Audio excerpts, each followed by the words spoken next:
Welcome to East Gippsland Shire's Council meeting of Tuesday the 3rd of December 2024. East Gippsland Shire Council live streams, records and publishes its meetings via webcasting.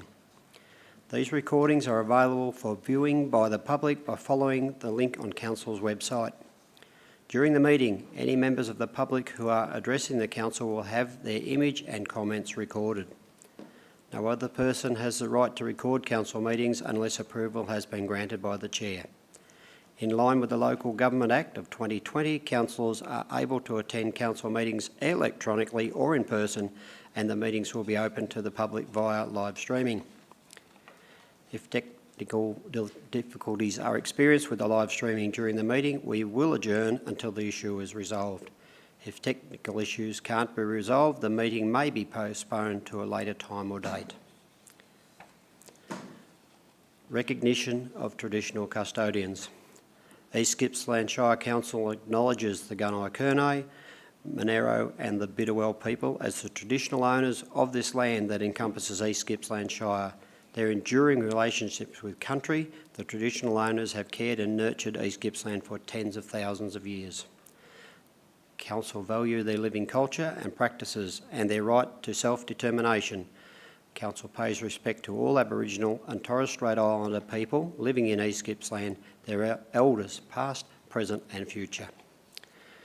Now, just a little bit that I would like to add, this being the very first meeting of a new council group, just to welcome all those fellow councillors who have been elected for this 4-year term, and just to say welcome and wish you all the very best in the future. Thank you.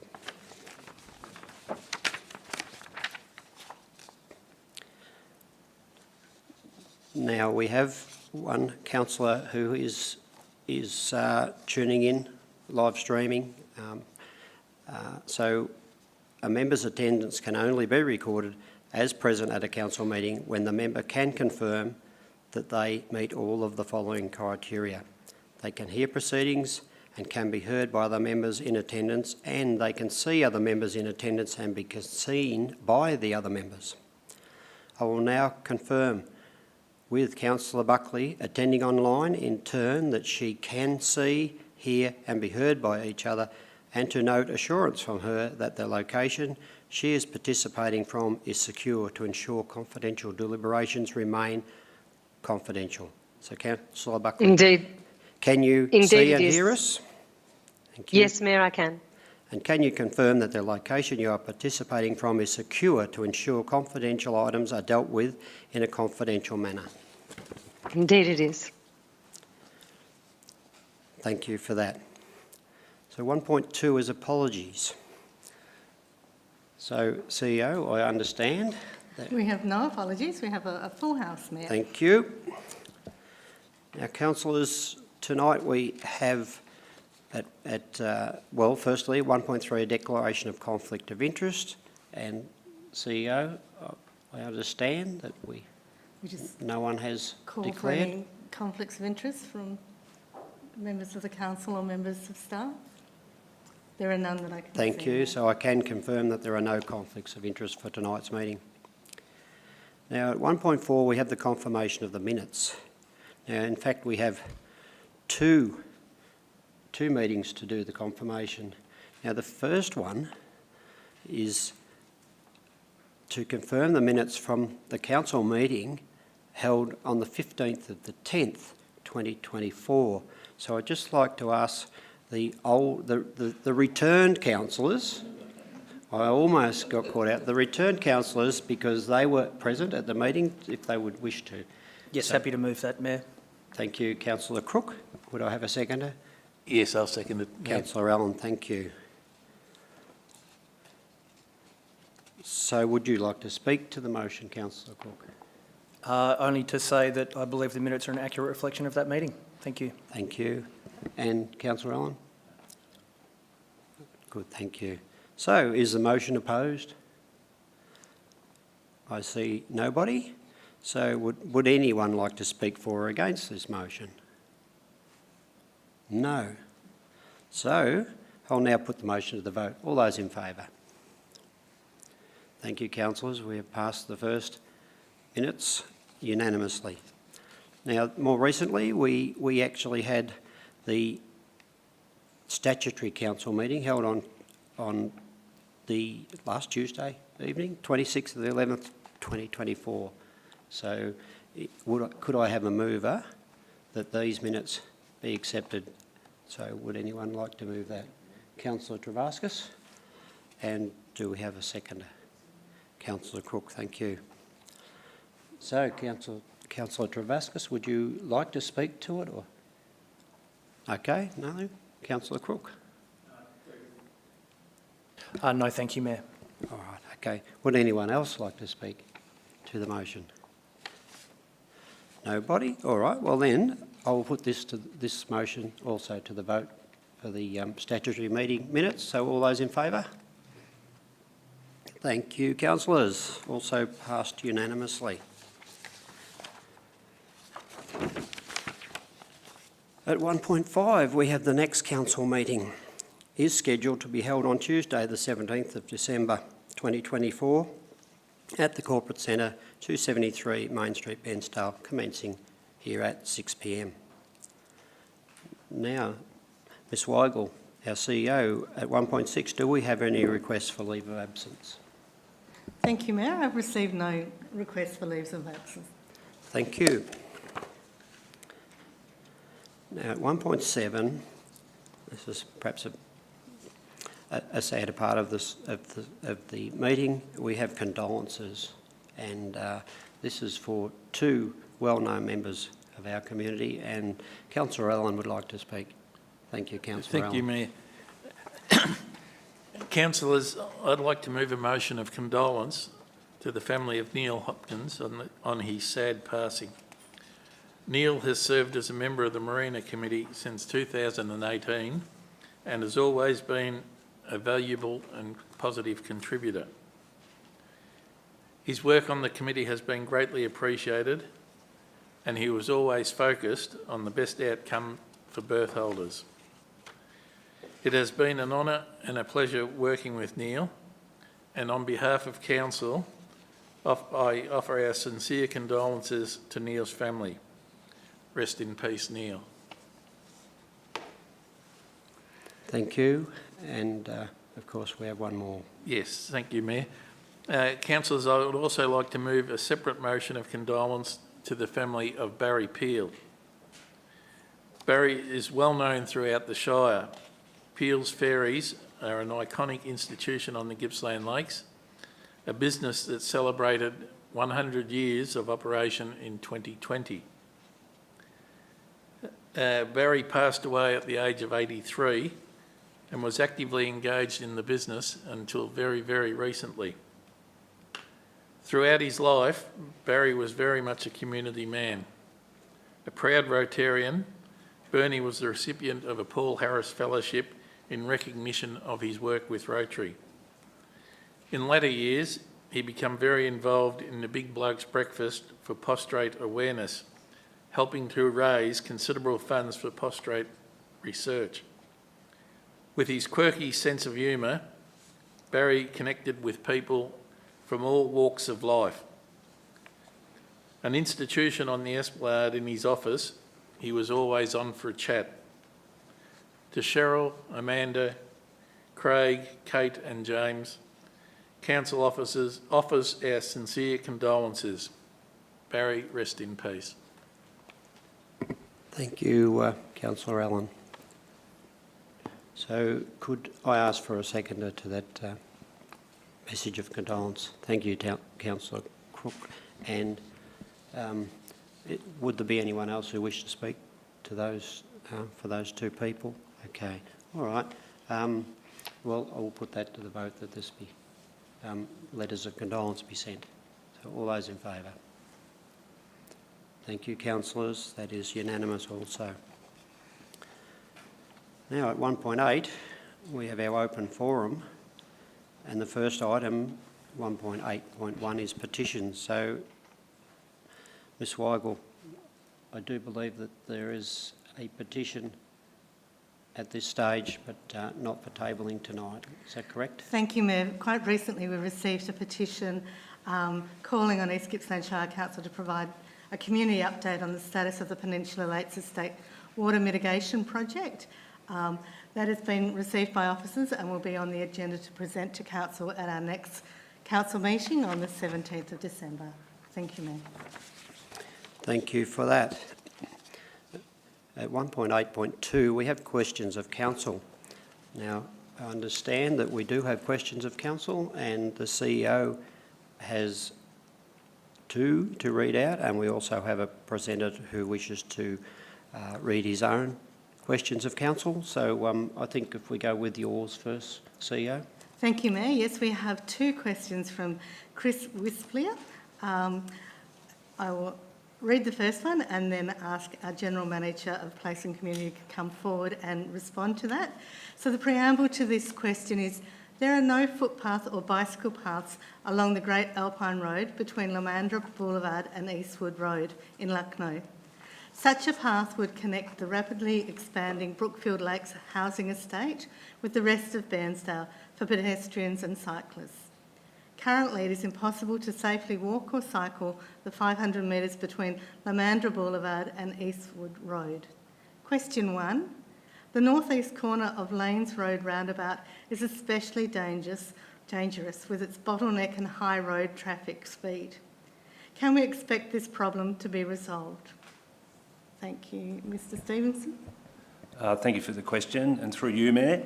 In relation to the roundabout, the roundabout is a state government responsibility, that piece of infrastructure, but council can definitely advocate through the Community Road Safety Group to the Department of Transport and Planning, and we'll do that, and we'll ask them to review the safety of the roundabout. I might also just comment on the footpath. There is an off-road path that's been constructed from the corner of Lorena Way and Myrtle Place towards Eastwood Road.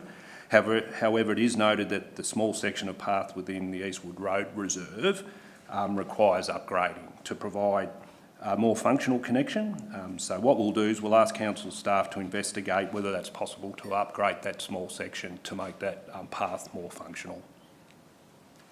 Thank you. Thank you. And the second question, the preamble is, motorists approaching Bairnsdale along Great Alpine Road frequently ignore the 70 km/h speed limit before Lamandra Boulevard. Every morning, a dozen or more school children have to cross the road to reach the bus stop. And the question is, would it be possible for local police to conduct an occasional speed check in this area at school bus hours between 7:50 and 8:10 a.m? Again, thank you, Mr Stevenson. Thank you for the question, and through you, Mayor. Recognising that obviously it isn't a council-managed road, and we can't change the speed restrictions there. However, council can once again advocate to Victoria Police through the Community Road Safety Group to enforce speed restrictions in the area, and we'll do that. Thank you, and thank you to the submitter for some most relevant questions regarding safety in that area of Bairnsdale. So now, thank you, Mr Stevenson, and now I'll call Maurice Borgelt to submit his questions, reminding you that it's a 5-minute per question, and also that please, if you could stay on topic for the question, and we'll listen closely to what you have to say. So welcome. This is not a submission, it's a question, and you already have it. And it's definitely not 5 minutes. It's in the space that you put in the public question time form, which doesn't allow for 5 minutes a question. Anyway, Lakes Entrance Carnival site should be open for 24/7 and free access. This is part of the licence condition. A condition that the Lakes Entrance Carnival site will remain open and accessible for pedestrians and through traffic during the operation, and when not in operation is mandated in its licence. This has not happened in the last 11 years of operation. Will council finally apply this condition this year? If not, why not? Well, thank you for that. Yes, so do you wish to reply at this moment? Thank you, Mayor. Yes, absolutely. Look, Morris, thank you for the question, and I appreciate the concerns. I've had the team have a look at the licence agreement, and it doesn't provide for access to be fully 24/7 at all times. It's only when the actual carnival is in operation, because I suppose it would be unreasonable to expect them to have it completely open when the carnival was closed. There would be safety risks and risks to staff, I suppose, as part of that process. We can, however, confirm that you can go around the carnival at those times when the carnival is not in operation. But when I have gone and checked the licence agreement with the team, it doesn't provide for it to have to be open when the carnival is not actively in operation for those safety reasons. I beg to differ. The AIO says it does, and it's part of the licence agreement. As I said, I have checked with the team and they've given me the advice. So Mr. Borgelt, you have had an officer answer your question, so I don't think we need to hear a banter backwards and forwards. You have raised your issue. Well, it would be appreciated So- if they were properly researched and accurate. It's been a problem for years. Okay, but you've been given an answer. I just would like you to actually just accept that answer at this stage. The officer has said they have read the licence and given you an explanation. The way they interpret the licence has been read, so I just hope that you will accept that answer at this stage. I'll accept the answer, but it's wrong. Okay, so if that matter's closed, would you like to run with your second question, please? This question follows a question that I asked, or was going to ask, last meeting, which didn't have questions, and an answer that came regarding the Lakes Entrance Carnival again. And I'll read it. Following annual reviews of the operation of Council's Lakes Entrance Summer Carnival, what changes to those mandated in the September 2018 expression of interest and 17B licence have been made and will apply to this year's carnival?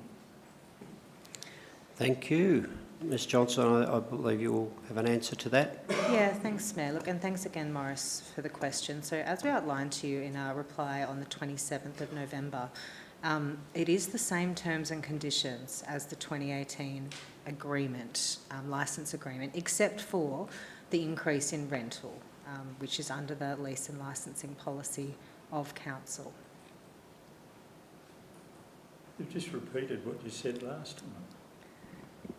Which is probably the answer to your question. So who do I talk to in the council to point out what they can't see in plain writing? That would be your opinion, and I trust the officers have researched your question. Well, you've got more trust than I have. But please, may I remind you that also in terms of something you just did before, that as well as, say, perhaps speaking against officers, but you also, body language is quite noticeable also. So I thank you for your questions. Through you, Mayor. Sorry. We're happy to make an appointment with Mr Borgelt to follow this up further. So if you make an appointment through my office or through Sarah's office, we're happy to meet with you and unpack this a little bit more. I understand that it can be a little bit difficult in a council meeting to really go through all the logistics and all the details of a lease agreement or a licence agreement, so we're happy to meet with you and go through that with you. Absolutely. Thank you, Mayor. So you contact me when you can do it. I'm any time. We'll do that. Okay, and I would suggest that, thank you CEO, it's a very generous and a good way to resolve this issue for you. Would you agree that if you actually have a one-on-one conversation with the officers holding all the information that you're seeking, that you might get the answers and the outcome that you're hoping for? I have all the information.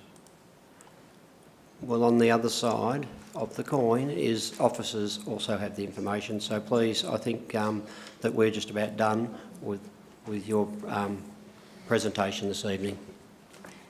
I'll send you an email, Morris. Thank you. Thank you. I look forward to some reality.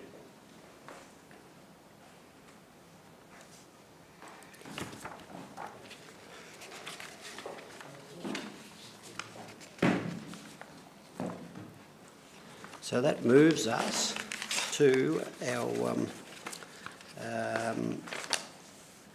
we have no public submissions, do we? We have no public No. submissions. Thank you. Or 1.9 is items for noting. Items for noting, we have one item, which is the Audit and Risk Committee Annual Performance Report. Because it's for noting, there is no need for a mover or a seconder of this report. Thank you, Mayor. Thank you, thank you. So then what moves us to our notices of motion? We have no notices of motion, Mayor. So item 3 is deferred business. We have no deferred business at this time.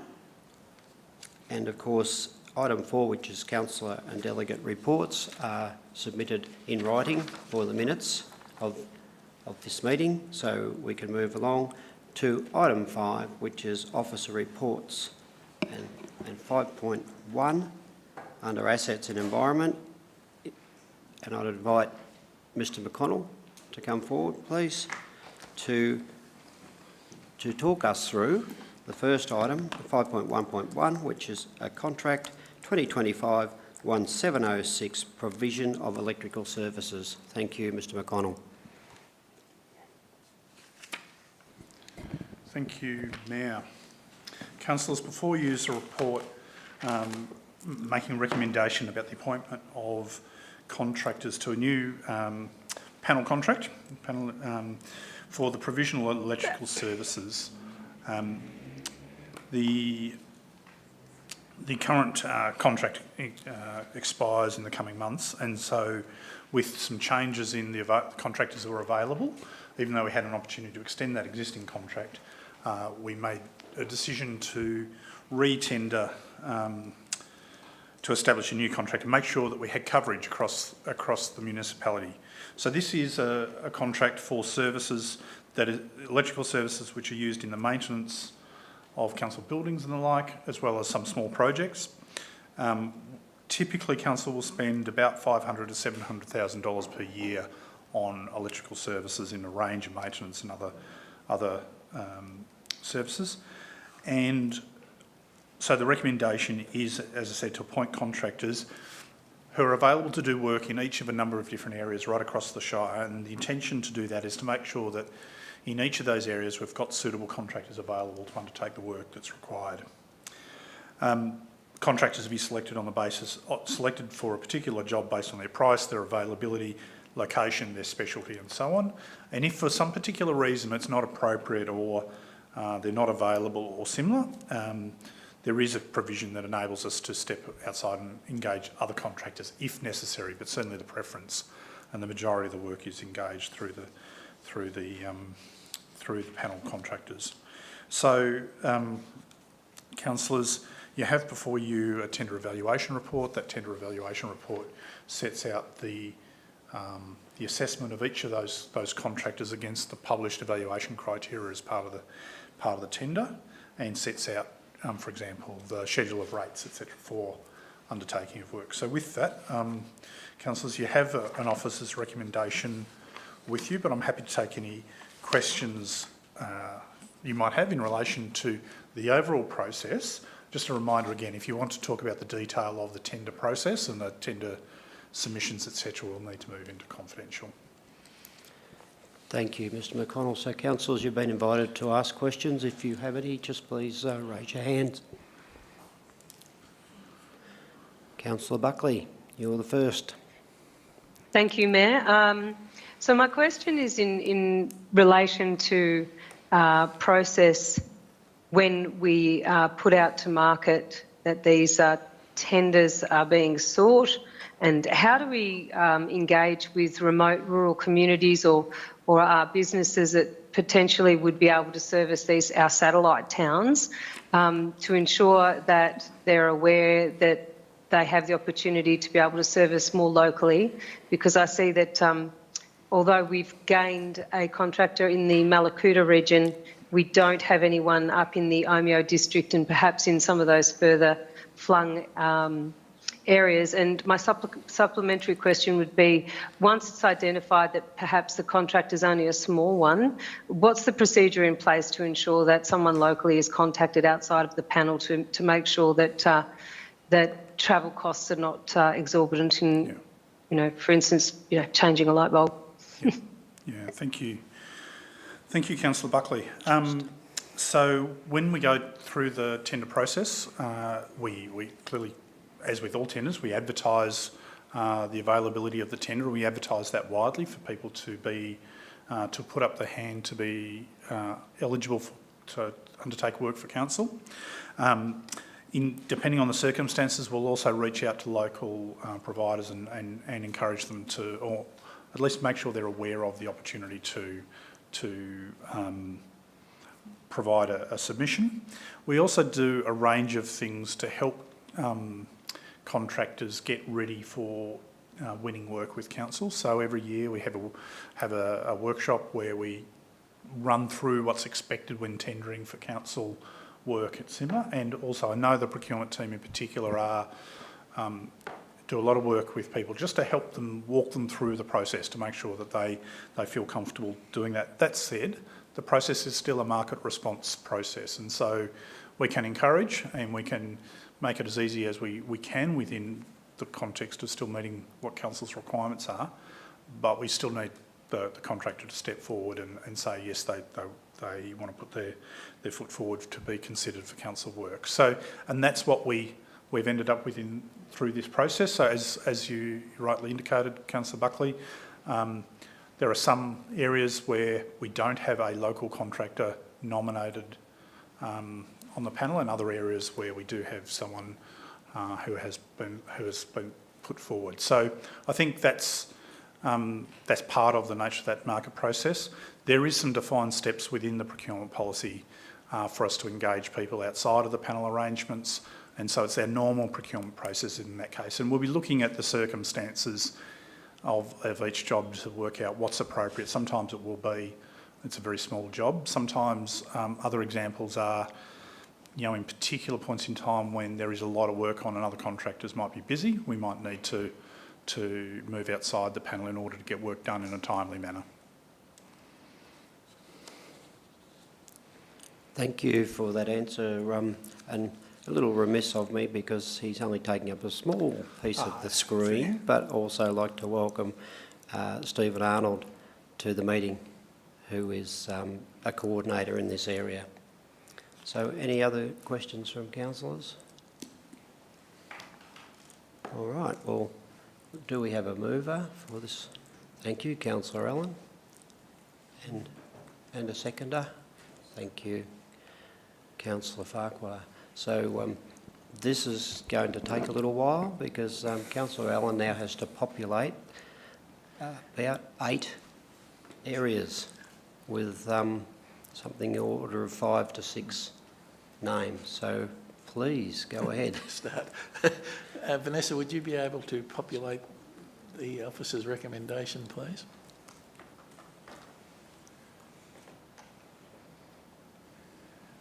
Right. I move that Council accepts the schedule of rates for Area A, Bairnsdale and District, for contract number CON 2025-1706, provision of electrical services for a 3-year term with 2 extension options of 12 months to be made available solely at Council's discretion as outlined in confidential attachment 1 and as submitted by, back on with the glasses, Bairnsdale District, submitted by Yates Electrical Bairnsdale Limited, Smith and Freshwater Electrical Proprietary Limited, Iridium EC Gippsland Proprietary Limited, Des Power Limited Trading as Meggles, and Marathon Electrical Proprietary Limited. 2, accepts the schedule of rates for Area B, Lakes Entrance and District for contract number CON 2025-1706, provision of electrical services for a 3-year term with 2 extension options of 12 months to be made available solely at Council's discretion as outlined in confidential attachment 1 and submitted by Lakes Entrance and District submitted by Yates Electrical Proprietary Limited, Smith and Freshwater Electrical Proprietary Limited, Iridium EC Gippsland Proprietary Limited, Despower Limited trading as Megals, and Marathon Electrical Proprietary Limited. 3, yeah, good, thanks Vanessa. 3, accepts the schedule of rates for Area C, Paynesville, Eagle Point, for contract number CON 2025-1706, provision of electrical services for a 3-year term with 2 extension options of 12 months to be made solely at Council's discretion as outlined in confidential attachment 1 and as submitted by Paynesville and Eagle Point, submitted by Yates Electrical Proprietary Limited, Smith and Freshwater Electrical Proprietary Limited, Iridium EC Gippsland Proprietary Limited, Marathon Electrical Proprietary Limited, and Despower Proprietary Limited trading as Megals. 4. Councillor Allen, may I suggest that we probably just need to accept the scheduled rates for Area D or Boston District and then move on to the ABCD, just to make it a little easier on you, yes. Just get in the swing. So, for All Boston District, All Boston District submitted by Yates Electrical Proprietary Limited, Iridium EC Gippsland Power Proprietary Limited, Smith and Freshwater Electrical Proprietary Limited, Despower Proprietary Limited trading as Megals, and Marathon Electrical Proprietary Limited. 5, Can River, Bem River, and submitted by Yates Electrical Proprietary Limited, Iridium EC Gippsland Proprietary Limited, Despower Proprietary Limited trading as Megals, and Marathon Electrical Proprietary Limited. 6, accepts the schedule of rates for Area F Mallacoota. Mallacoota submitted by Yates Electrical Proprietary Limited, Iridium EC Gippsland Proprietary Limited, Jolly Craig, Despower Limited trading as Megals, and Marathon Electrical Proprietary Limited. And for 7, Meetungan District, Meetungan District submitted by Yates Electrical Proprietary Limited, Smith and Freshwater Electrical Proprietary Limited, Iridium East Gippsland Proprietary Limited, Despower Limited trading as Megals, and Marathon Electrical Proprietary Limited. 8, for the area Omeo District, Omeo District submitted by Yates Electrical Proprietary Limited, Iridium EC Gippsland Proprietary Limited, Smith and Freshwater Electrical Proprietary Limited, Marathon Electrical Proprietary Limited, and Despower Limited trading as Megals. And 9, authorises the Chief Executive Officer or delegate to finalise the terms and to sign the contracts in the form proposed. And 10, resolves that the confidential attachment 1 to this report and all discussions relating to that attachment remain confidential. How are you going? I need a drink. Because I was going to suggest that because you then you still need to speak to the motion. We need a seconder. We had a seconder. We've already had a seconder. So yes. Microphone now, please. Councillors, this is a very important contract in that we need to be able to access electrical services across the whole of the Shire, often in very short notice. So to have a panel of contractors that we can draw on is a really important thing to have in place for the Shire. So I commend this motion to you. Thank you, Councillor Allen. Councillor Farquhar, would you like to speak to it? I'd just like to congratulate the team for, excuse me, the way they've gone about the criteria and the evaluation. Well done on that, and there are some nice companies up there that are local, and I think congratulations definitely in order to Stuart and his team. Thank you. Thank you. So would anyone else like to speak for or against this motion? Okay, I see no hands, so we should put this to the vote. All those in favour of accepting this Thank you, councillors. This is passed unanimously, which moves us along to our second, which is 5.1.2. It's also contract of 2019-1336, Aerodrome Reporting Officer and Maintenance Services at Mallacoota Airport. So before we forget anybody, we also have another officer online when there's questions to be asked, which is Jason Connolly, and welcome, Jason. Thank you very much. Okay, Mr McConnell, could you please introduce? Thank you, Mayor and councillors. Before you is a report recommending that council exercises options within the existing contract for Aerodrome Reporting Officer and Maintenance Services at Mallacoota Airport for the first extension, which would then run through to the end of December in 2026. And also that you authorise the CEO to exercise any subsequent extensions that are available within the contract. So this contract is for the provision of a suitably qualified and, importantly, CASA accredited contractor who can undertake the works that are needed to maintain and provide those services for operation of the Mallacoota Airport. And some of those things are the completing of inspections that are necessary in accordance with the CASA requirements, undertaking routine maintenance, and then all the other pieces about coordinating use of movement areas, and if necessary, providing that emergency response and call-out services as well. So it's an important role, and the Mallacoota Airport, as with all of our airports, provides a critical function for our communities, particularly in emergencies and particularly around medical transfers and things of that kind, as well as commercial and other transport. The contract, this contract was initially considered by Council back in December 2019, and so it's been in place for some time. Bobbing contractors, who are the current contractors, have been doing a good job, and so it's appropriate that we exercise the extension that's available within the contract. There are some price adjustments that run in accordance with CPI as outlined in the contract. So, councillors, you have before you a recommendation for extension of this contract for a period of 2 years, and then, as I said, to authorise the CEO or delegate to proceed with exercise of any final extensions up to another 24 months. So, councillors, if you've got any questions, happy to respond, or happy to ask Jason to assist if they're of a technical nature.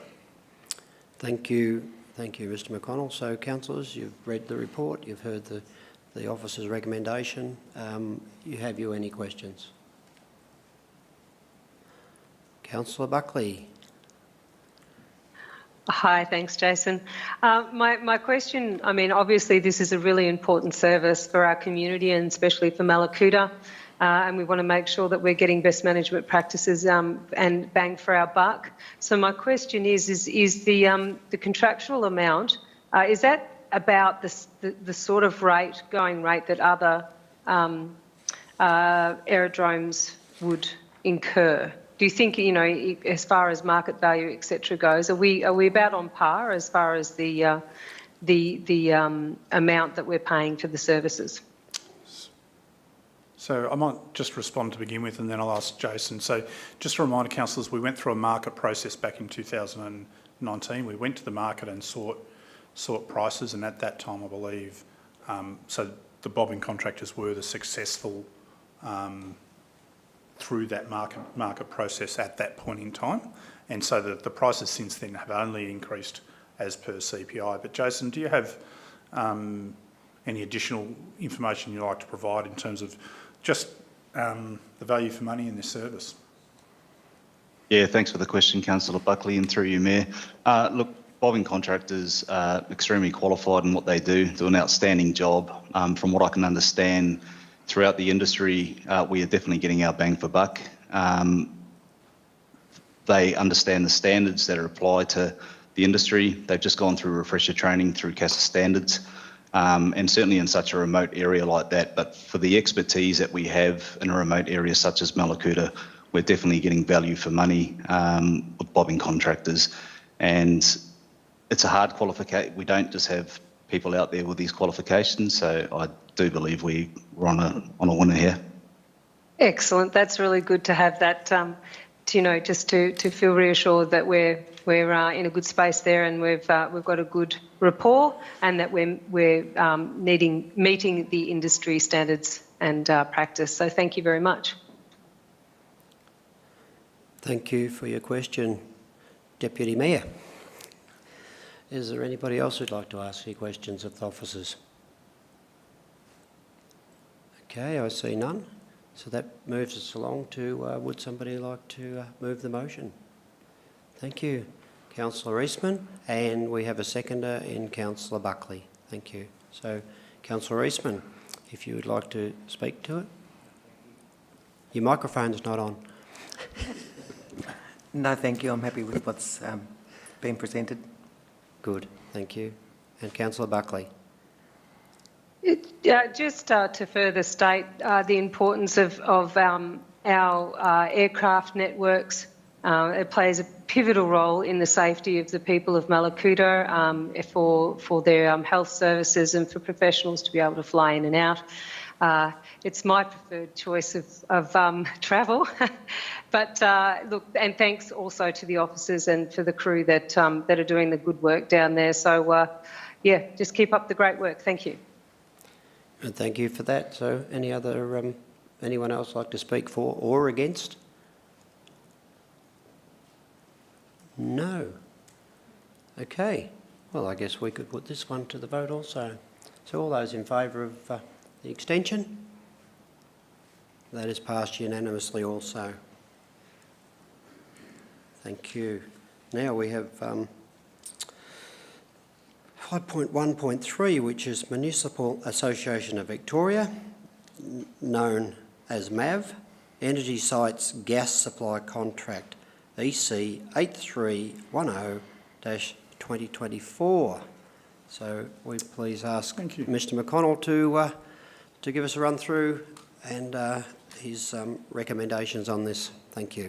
Thank you, Mayor. And I would just introduce Nathan Mazurka, who's online, and again can assist with any questions later if you have any in particular. So, councillors, this is a report seeking your endorsement or your acceptance of the tender for supply of natural gas to council facilities. Now, we have three facilities that use natural gas, but by far the largest of those is the Bairnsdale Aquatic and Recreation Centre, as you can see in the report. So it's important in terms of those services then that are provided to the community through things like the Bairnsdale Aquatic Recreation Centre, but also the library and the Paynesville Community Centre. They all are reliant on natural gas.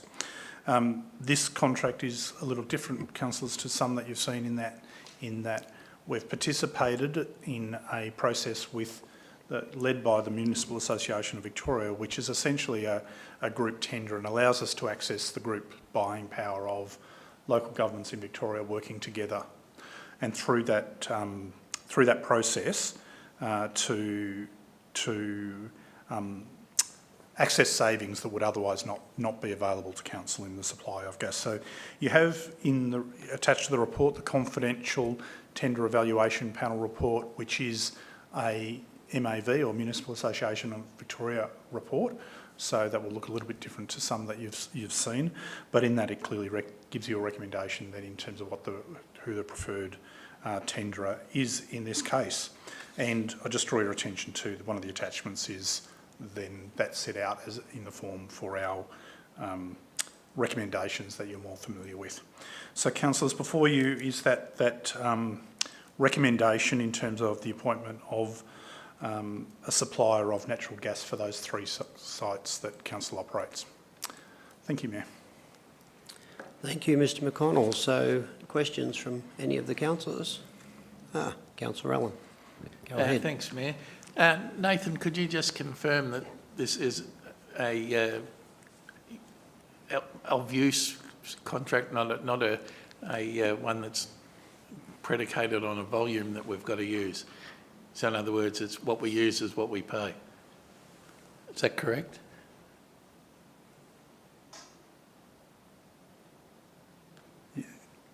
We can't quite hear you, Nathan, but I believe that's the case. Yeah. You're on mute, Nathan. It's not coming through. That's okay. It's a Tier 1 and Tier 2 Yeah. contract. So depending on the amount of usage we have, it's one price, different rates. Yeah. So Councillor Farquhar, you put your hand up for a question? You answered it yourself then, did you? That saves time. Good, well done. So, no other questions? All right, thank you. Thank you. Mr McConnell. Now, we go a mover and a seconder. Yes. Councillor Crook moving it. Good. It's funny, I was looking straight at you. Okay, now what we need to do first is to populate this that Vanessa Yes, has if I put could up ask there. for that, the blanks to be filled in, please, those to be populated.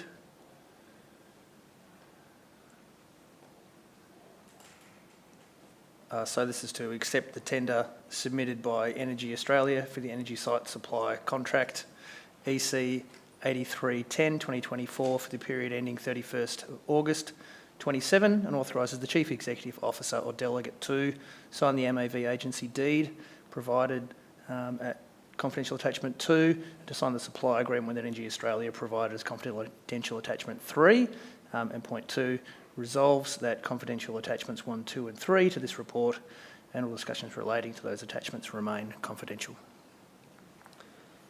Thank you. So would you actually like now to speak to this Yes, happy motion? to do that. This is a good example of Council's collaborative work with the Municipal Association of Victoria, where we have collectively bargained for a better price on the provision of gas than we would otherwise have received. So just noting that that's a good thing for us to have done, that's brought the cost of these services down for council and therein for the community. Also, this is a relatively short-term contract, because as people may be aware, we're looking to replace these fossil fuel provisions, at least with our major facility at the Bark, in the immediate future. So we're working towards that. So this is only going to go for a couple of years and it's a good price. So probably the best option for us at the moment. Thank you, Councillor Crook. Councillor Farquhar, you might like to chime in. It's Thank in you. your lane, isn't it? It is, yes. So, I think it's a very good deal, and exactly what Tom said, this is a short-term program. We'll be moving into renewables later. So, thank you. But thank you for that. So, other councillors around the table, would you have any anything to say for or against? I see nobody. All right. I think we could put this to the vote also. So, councillors, all those in favour? Thank you. That's also unanimous. And thank you, Mr McConnell, for your contribution.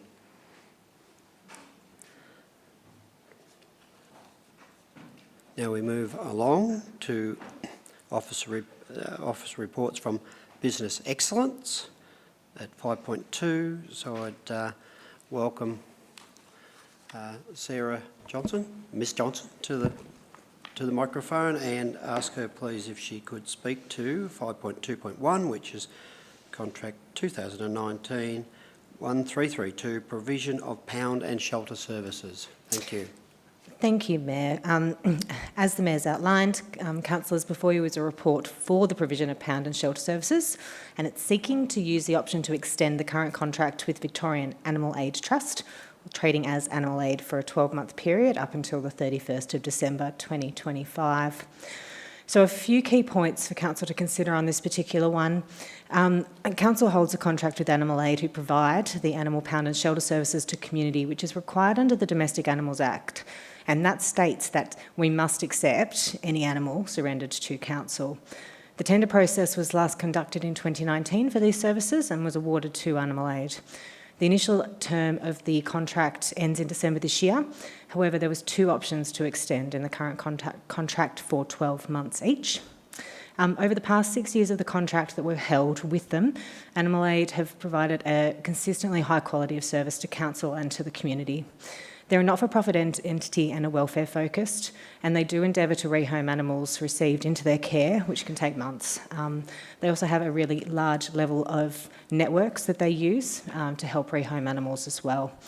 They also employ local staff and use many volunteers to support the service for the community. Annually, under the current contract, the fees are indexed at 90% of the Fair Work adjustment, and the 12-month extension is based on this, as well as another small increase to keep up with the increasing costs of animal food and veterinary services, which has been seen nationwide in this particular space and lots of other spaces as well. Based on this, we're seeking to use the 12-month extension option in the contract and authorise the CEO to exercise the second extension option if the services remain at the high standard that they have been currently. The report is now presented to you all for consideration. Thank you, Mayor. Thank you for that. So, councillors, questions about the animal aid? Yes, Councillor Crook. We'd all probably be aware that following COVID and people's rapid adoption of companion animals, there's now a lot of, I'll say, excess animals in the system or animals without homes, and so services such as those provided by Animal Aid are coming under increasing strain. Are we confident that the contract allows for that increased demand that we're hearing about? Yeah, thank you, Councillor Crook. It's a really good question, and yes, I have checked in with the team and they are confident that Animal Aid are providing that service at that level for the surge, and they have been working at maximum capacity that Animal Aid can with their staffing, and as I said, they also have the ability to utilise volunteers as it's a not-for-profit entity as well, so that also helps with the surge and the rehoming, and just to reiterate, they are welfare-based, so it's very much a how do we hold and then rehome the animals in that light. Does that answer your question? It does. Councillor Buckley, you've got your hand up also.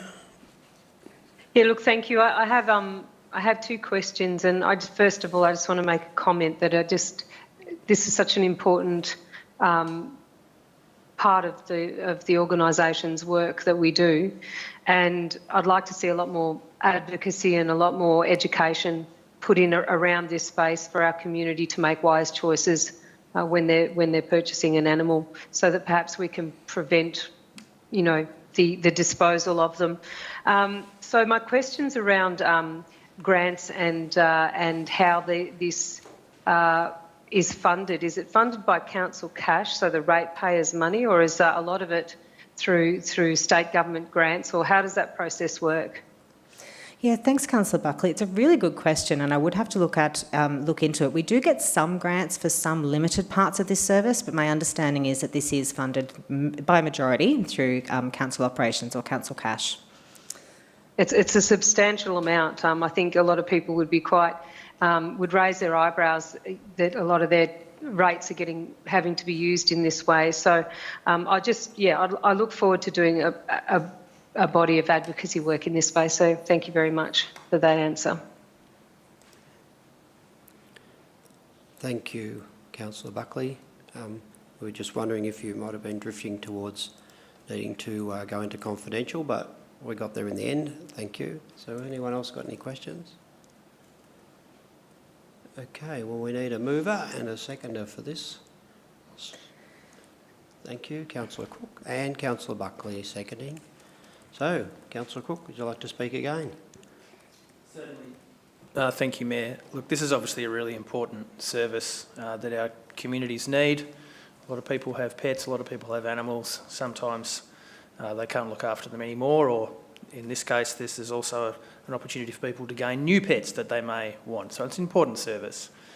This contract will ensure that we have a suitable contractor, suitable service provider for the next, well, up to 5 years. They seem to be best practice in the industry. I will just concur with Councillor Buckley that there's clearly some work to be done with our communities around potentially incentivising desexing of animals and that kind of stuff, but it's probably a conversation for another time. So happy to recommend the officer's motion. Could you please and I'll just ask that Thank it's you. populated before that.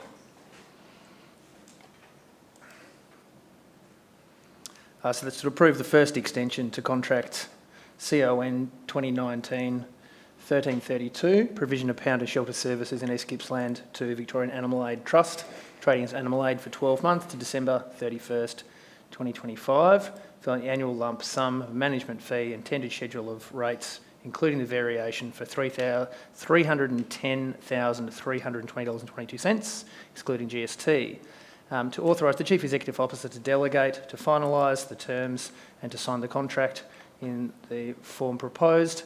3, delegates the power to the Chief Executive Officer to exercise the second and final extension option of up to 12 months. And 4, resolves that confidential attachments 1 and all discussions in relation to that attachment remain confidential. Thank you, Councillor Cook. Now, Councillor Buckley, you certainly have the right to speak as you seconded this motion. Look, just briefly to say that I was, during the briefing, I was assured that the mental health of our workers was being addressed when they do this most important work, and that they are performing best management practices. So I'm happy to second the motion. Thank you. So, councillors, anyone else like to speak to this, for or against? Well, there we go.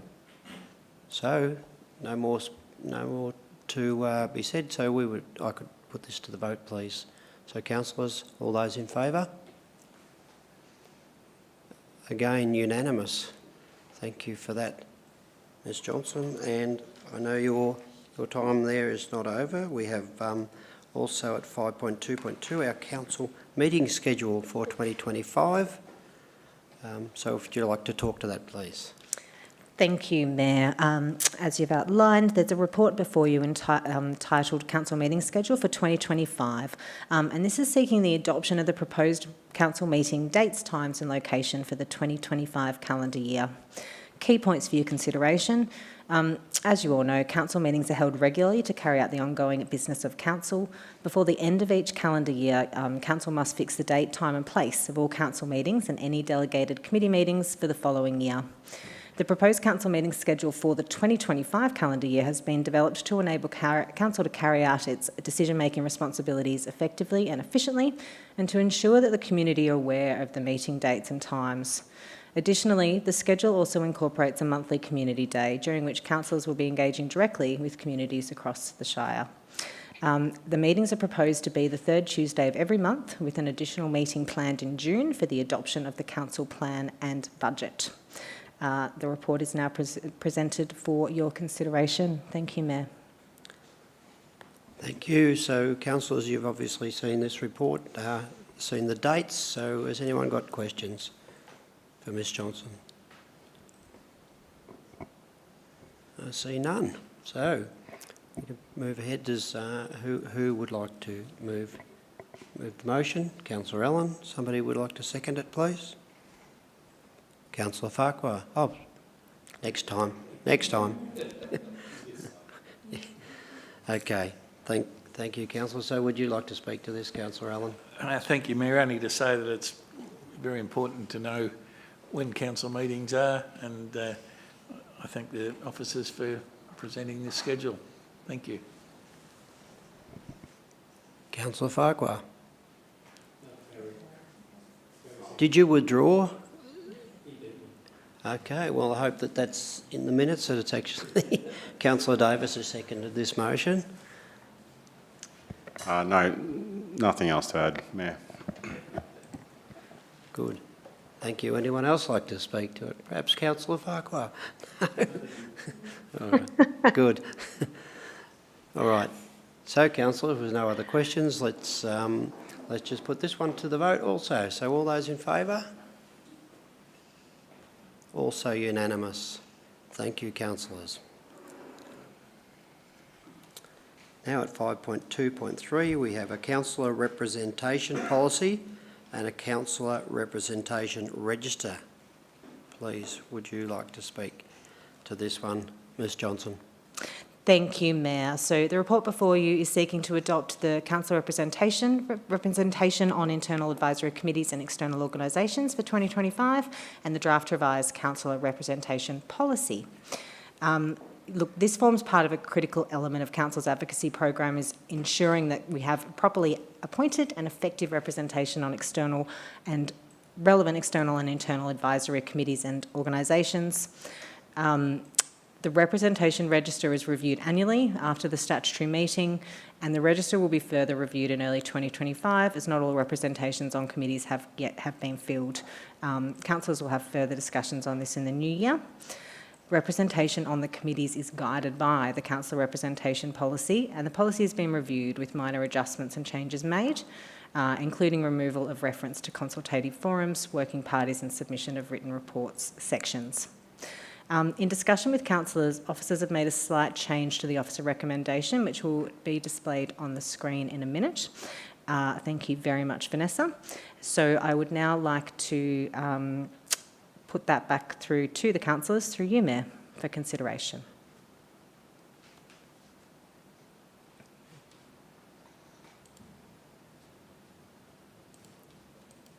Well, thank you. Excuse me.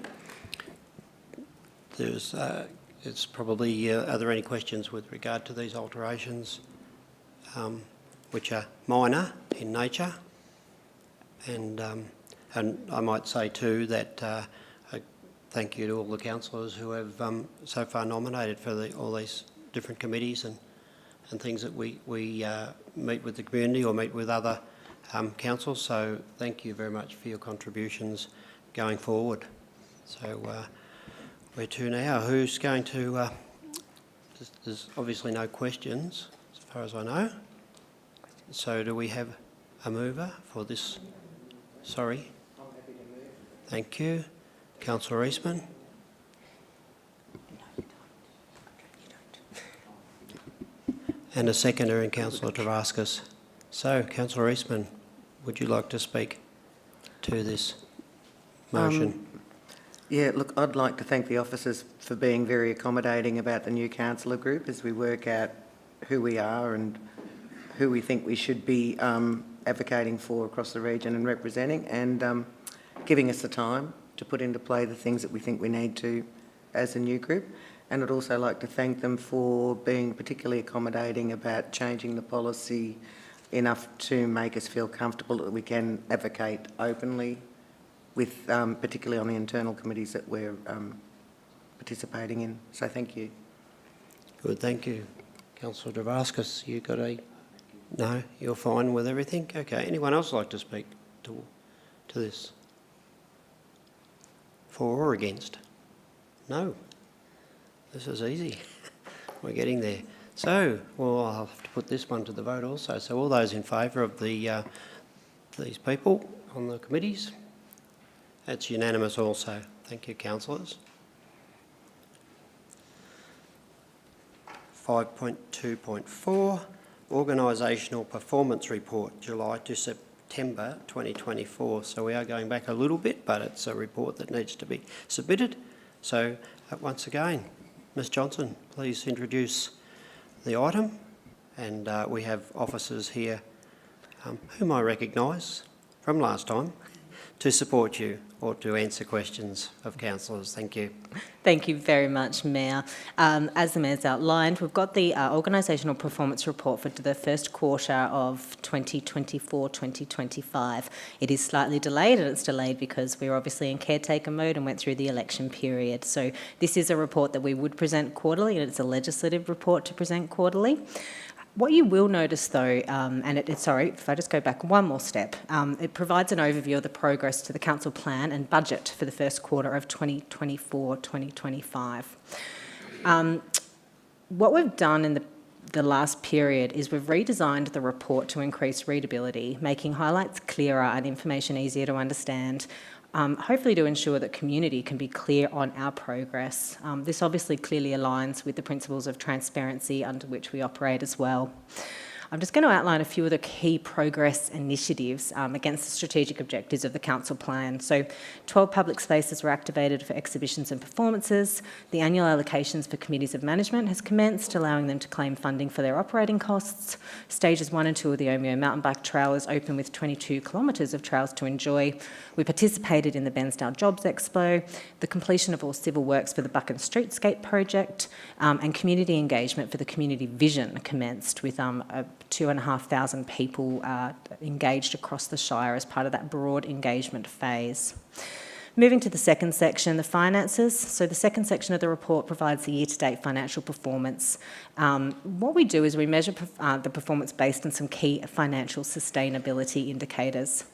So you can have a look at those in the report, but to highlight, the liquidity indicator is well above target, which indicates our ability to pay our short-term obligations as they fall due without raising external capital. Our indebtedness ratio is also well below target, demonstrating our ability to pay the principal and interest on borrowings when they're due from the funds that we generate. The asset renewal indicator is also well above target, meaning we are maintaining and enhancing our asset base by keeping up with depreciation, as well as investing in future assets for the community. The indicator that has a medium risk rating is the adjusted underlying deficit. So I'll just explain that one a little bit. So the calculation for this indicator excludes income from non-cash contributions and non-recurring capital grant income. So the key reason for the larger than budgeted deficit is that $11.2 million of projects and programs have been carried forward from the 23-24 year, where funding has been received in advance of the projects and programs actually being delivered. And a large majority of those are grant-funded projects. Finally, the current forecast capital works expenditure is $90.852 million. That's a $745,000 increase from the budget. This includes 240 projects with 34 complete and 187 progressing. We've also committed 41% of the total revised budget at this point of the year. I think that was all I was going to say, apart from to say that I've got Liz Collins here and I've got Renee Wicks here if we have any questions of a technical nature from the councillor group. But thank you, Mayor. That's presented to the councillor for review. Thank you very much. So, councillors, questions for the officers or for Ms Johnson regarding this report? Okay, we have none. That's made it quite easy. CEO, I'll call for somebody to move the motion that we accept this report. Thank you, Councillor Farquhar. Somebody to second it, please. Good. Councillor Davis, thank you. So, Councillor Farquhar, would you like to speak to this? Just like to pass on my congratulations to the financial team for what they've been able to produce. That's very legible, very easy to understand, and given where we've been in the last 3 or 4 years with all the extra income from the grants and balancing the books, compared to some of the councils I've reviewed in the last 4 or 5 months, we're in a pretty healthy position. So congratulations, team. Thank you. Councillor Davis. No more to add. Thanks, Mayor. Okay. So other speakers for or against? I see none. So we'll put this one to the vote also. So councillors, all those in favour? Again, unanimous. Thank you, councillors. So that's brought us to a close on the, what could I say, on the open council section of tonight's meeting. I will flip the page and ask the CEO, though, if we have any urgent business, which is item 6. No, Mayor, we have no urgent business tonight. Okay, so we certainly do have some confidential business, which is at 7.1. It's a property matter. And I would... so we have one item listed in the agenda as confidential business. So, councillors, I need a motion Do I need, you don't need you to speak to this, no. So councillors, I need a motion that council close the meeting to the public in accordance with the provision of section 66-2 of the Local Government Act 2020 to consider the following item, and this item is 7.1, which is a property matter. So do I have a mover? Oh, sorry, I'm not watching the screen. Yes. So councillor Buckley has moved it, seconded councillor Allen. I know this is probably wasting oxygen, but do you want to speak to this? No, thank you, Mayor. No, I see no comment, and councillor, no. Okay, so councillors, I'd like to, obviously, do we have anyone who's going to speak against it? No. So all those in favour of us going into confidential at this stage, please raise your hands. So that's also unanimous. So just for the moment, we will ask our technicians to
Well, those who are watching online, thank you for your attendance tonight. Sorry to delay you for such a time, but it was an important discussion we had to have, and it is confidential, so we could not include it for you to watch. So thank you very much for your attendance. And looking at the clock, I could now declare this meeting closed at 7:45. Thank you, everybody. Good night. Yep. Bernie and